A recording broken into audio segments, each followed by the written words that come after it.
முதலில் தலைப்புச் செய்திகள். மருத்துவர் அர்ஜுனாவிற்கு நீதிமன்றம் பிறப்பித்துள்ள கடுமையான உத்தரவு. மட்டக்களப்பில் வீட்டினுள் வெடிப்பு சம்பவத்தால் பரபரப்பு. தரமற்ற மருந்தினால் பார்வையிழந்தவர்கள் தொடர்பில் குற்றச்சாட்டு முன்வைப்பு. வடக்கை முன்னேற்றுவதே எனது நோக்கம், சஜித் அதிரடி. தேர்தல் ஆணைக்குழுவின் விசேட அறிவிப்பு. யாழ்ப்பாணம் சாவகச்சேரி மருத்துவமனை நிர்வாகத்திற்கு இடையூறு ஏற்படுத்தக்கூடாது என மருத்துவர் அர்ஜுனாவுக்கு சாவகச்சேரி நீதவான் நீதிமன்றம் உத்தரவு பிறப்பித்துள்ளது. அத்தோடு சமூக ஊடகங்களில் பிற வைத்தியர்கள் மீது சுமத்திய குற்றச்சாட்டுக்கள் தொடர்பில் சாவகச்சேரி போலீஸ் நிலையத்தில் முன்னிலையாகி மருத்துவர் அர்ஜுனா வாக்குமூலம் அளிக்க வேண்டும் எனவும் நீதிமன்றம் உத்தரவிட்டுள்ளது. அதேவேளை சமூக வலைதளங்களில் தான் முன்வைத்த குற்றச்சாட்டுகளுக்கு மருத்துவர் அர்ஜுனா ஆதாரங்களை சமர்ப்பிக்க தவறினால் அவர் மீது வழக்கு தொடரலாம் என்றும் போலீசாருக்கு நீதிமன்றம் கூறியுள்ளது. அது மட்டுமல்லாது இன்றைய நீதிமன்ற வழக்கு தொடர்பாக சமூக ஊடகங்களில் பதிவிடவோ நேரலை வெளியிடவோ கூடாது என நீதிமன்றம் தடையுத்தரவு விதித்திருந்தமையும் குறிப்பிடத்தக்கது. கடந்த மாதம் யாழ்ப்பாணம் சாவகச்சேரி மருத்துவ அதிகாரியாக கடமையேற்ற மருத்துவர் அர்ஜுனா ராமநாதன் நியமனத்திற்கு எதிர்ப்பு வெளியிட்டு மருத்துவர்கள் மற்றும் ஊழியர்கள் பணி புறக்கணிப்பை மேற்கொண்டிருந்தனர். இதனையடுத்து சமூக வலைதளங்களில் மருத்துவர் அர்ஜுனா வெளியிட்ட பதிவுகள் பெரும் சர்ச்சையை ஏற்படுத்திய நிலையில் அவர் மருத்துவமனையில் இருந்து வெளியேறியிருந்தார். அதன் பின்னர் நேற்றைய தினம் மீண்டும் அவர் சாவகச்சேரி மருத்துவமனைக்கு வருகை தந்த நிலையில் அங்கு சலசலப்பு ஏற்பட்டிருந்தது. எனினும் அங்கிருந்த மருத்துவர் அர்ஜுனா வெளியேறிய நிலையில் சாவகச்சேரி ஆதார வைத்தியசாலையின் பணிகள் வழமை போல் சுமூகமாக நடைபெற்று வருகின்றதாக வைத்தியசாலையின் புதிய பதில் வைத்திய அத்தியட்சகர் வைத்தியர் கோபாலமூர்த்தி ரஜீவ் தெரிவித்திருந்தார். இந்த நிலையிலேயே சாவகச்சேரி மருத்துவமனை நிர்வாகத்திற்கு இடையூறு ஏற்படுத்தக்கூடாது என சாவகச்சேரி நீதவான் நீதிமன்றம் உத்தரவு பிறப்பித்துள்ளமை குறிப்பிடத்தக்கது. மட்டக்களப்பு காத்தான்குடி போலீஸ் பிரிவிற்குட்பட்ட நொச்சிமுனை கிராமத்திலுள்ள வீடொன்றினுள் வெடிப்பு சம்பவத்தால் பரபரப்பு ஏற்பட்டுள்ளது. குறித்த வெடிப்பு சம்பவம் நேற்றைய தினம் இரவு 9 மணியளவில் இடம்பெற்றுள்ளதாக போலீசார் தெரிவிக்கின்றனர்.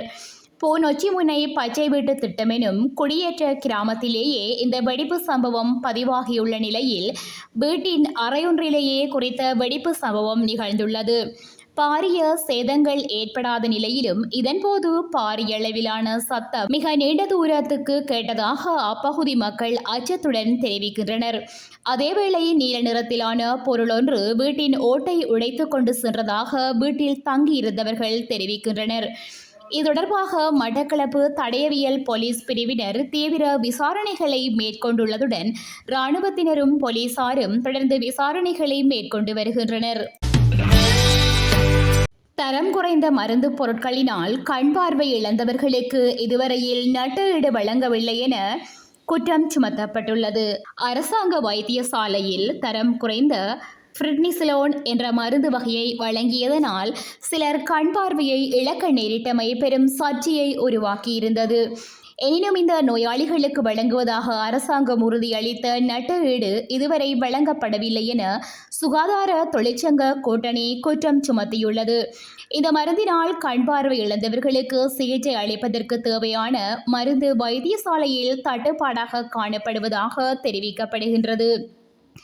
இதனை தனியார் மருந்தகங்களில் கொள்வனவு செய்யும் போது பெருந்தொகை பணத்தை செலுத்த நேரிடுவதாக சுட்டிக்காட்டப்பட்டுள்ளது. இந்தியாவில் உற்பத்தி செய்யப்பட்ட தரம் குறைந்த மருந்து பயன்பாட்டில் கண் பார்வையை இழந்த நோயாளிகளை பராமரிக்கும் பொறுப்பு அரசாங்கம் மற்றும் சுகாதார அமைச்சினை சார்ந்தது என வலியுறுத்தப்பட்டுள்ளது. எனினும் இந்த நோயாளிகள் அரசாங்க வைத்தியசாலையில் மருந்தின்றி தனியார் மருந்தகங்களில் கொள்வனவு செய்ய நேரிடுவது அநீதியானது என தொழிற்சங்க ஒன்றியம் தெரிவித்துள்ளது. 30 வருடகால யுத்த சாபத்தினால் அவல வாழ்வை முன்னெடுத்து வரும் வடக்கு மக்களின் எதிர்காலத்தை வலுப்படுத்துவதே ஐக்கிய மக்கள் சக்தியின் நோக்கமாகும் என எதிர்க்கட்சித் தலைவர் சஜித் பிரேமதாச தெரிவித்துள்ளார். சரியான திட்டமிடலூடாக சரியான தொலைநோக்கு பார்வையில் மிக இலகுவாக கட்டியெழுப்பக்கூடிய மாவட்டமாக இந்த மன்னார் மாவட்டத்தை நான் பார்க்கிறேன் என அவர் மேலும் குறிப்பிட்டுள்ளார். மன்னார் பாடசாலை ஒன்றில் நேற்று இடம்பெற்ற நிகழ்வு ஒன்றில் உரையாற்றும் போதே அவர் மேற்கண்டவாறு கருத்து வெளியிட்டார். அங்கு தொடர்ந்தும் கருத்து தெரிவித்த அவர், மன்னாரில் 5 பிரதேச செயலக பிரிவுகள், 153 கிராம அலுவலர் பிரிவுகள் மற்றும் 382 கிராமங்கள் குக்கிராமங்கள் காணப்படுகின்றன. மன்னாரின் எதிர்கால அபிவிருத்திக்காக மன்னாருக்கு தனியான அதிபர் செயலணி ஒன்று தாவிக்கப்படும். இந்த அதிபர் செயலணியூடாக 5 பிரதேச செயலகத்திலும் 5 பெறுமதியான அபிவிருத்தி திட்டங்களை முன்னெடுப்பேன். அடிமட்டத்திலிருந்து பெறப்படும் கருத்துக்கள் ஆலோசனைகளின் பிரகாரம் வகுக்கப்படும் மக்களை மையமாக கொண்ட அபிவிருத்தி திட்டத்தை முன்னெடுப்பேன். இதன் ஊடாக மீன்பிடி, சுற்றுலா, கைத்தொழில், விவசாயம், வர்த்தகத்தை பலப்படுத்த நடவடிக்கை எடுப்பேன். இவர்களை இணைத்துக் கொண்டு மன்னார் மாவட்டத்தை கட்டியெழுப்புவோம். யுத்தத்தினால் பாதிக்கப்பட்ட மன்னார் மாவட்டத்தின் பாடசாலைகள் மற்றும் பாடசாலை மாணவர்களுக்கு பிரபஞ்சம் நிகழ்ச்சி திட்டத்தினூடாக சேவையாற்ற முடிந்தமை குறித்து மகிழ்ச்சி அடைகிறேன். இந்த நாட்டின் 76 ஆண்டுகால வரலாற்றில் முன்னெடுக்கப்பட்ட சம்பிரதாய திட்டம் என்று பிரபஞ்ச திட்டத்தை கூற முடியாது. அரச நிதிகளால் இந்த திட்டங்கள் நம்மால் முன்னெடுக்கப்பட முடியவில்லை.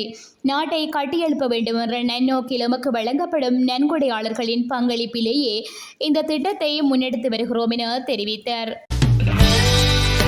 ஜூலை மாத இறுதிக்குள் ஜனாதிபதி தேர்தலுக்கான திகதி அறிவிக்கப்படும் என தேர்தல்கள் ஆணைக்குழு தெரிவித்துள்ளது.